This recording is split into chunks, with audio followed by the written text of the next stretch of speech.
Hello everyone, Necromancer for Kids here once again, bringing you a slightly different deck profile this time, trying a different style out. I'm bringing you the GK Turbo deck that I've been testing out lately, also called Gonky Kong. The idea is get out your Necro Valley and protection for Necro Valley as soon as possible, and then beat down the opponent. So here we go, the deck profile starts now with Breaker the Magical Warrior, get rid of Decrees because you don't like Decrees stopping your protection. And we got Gravekeeper Assailant, destroying opposing Gravekeeper Spy, applying pressure, destroying Spirit Reapers, all sorts of cool stuff. We got Spear Soldier doing much the same except not being able to destroy spies and also working when Necro Valley is not out on the field. It's basically just like the 4th Assailant in this deck.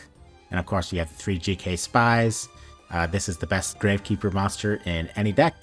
We have 3 Kaiku the Ghost Destroyer because it's a backup Necro Valley essentially, and it requires the opponent to, if you have Necro Valley and it, have 2 answers, and if you don't have Necro Valley first, you can also start removing people's monsters and they won't be able to summon their cast monsters even if they destroy both of them. We got Mystic Tomato because it has over 1000 attacks, so it can destroy defense position Dekoichis. It can crash with attack mode Dekoichis. Just overall decent beater. Sangan, you can search for most of the monsters in this deck, including Spy to set, Gravekeeper's Assailant, even Tomatoes if you really have to. We're also running the Spice Tech, the End of Anubis, which has 2500 attack. It's a tribute monster, obviously, and it prevents the opponent from using effects in the graveyard or targeting cards in the graveyard.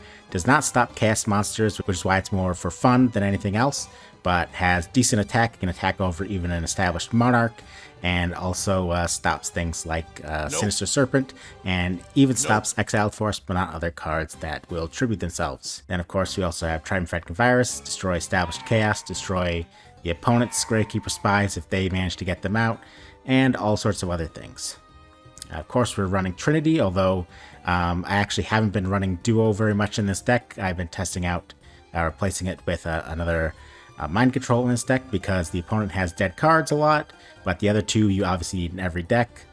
We also have 1 Mystical Space Typhoon, 1 Snatch Steal, no Heavy Storm because we want to keep our Necro Valley and traps on the field as long as possible. Then we come to Mind Control, which we use to take the only cards that we actually care about being set on the opponent's side of the field, which include opposing GK Spies, or Night Assailants, or Dekoichis, and we can also take Chaos Monsters with these if they happen to establish them before we can lock, and then just banish them with their own effects. We also have, of course, 3 Necro Valley, but in addition to that, we are playing 3 Terraforming in this deck because we want to get Necro Valley ASAP, and we have some tech that I'll tell you in a second that helps with that. And we have 2 Upstart Goblin, draw us into the Terraformings, draw us into the Necro Valley, draw us into our protection for our Necro Valley, and that is the entire point of the deck. Same reason we play Jar Greed, although Jar Greed can also bait Heavy Storms early if you set a bunch of cards.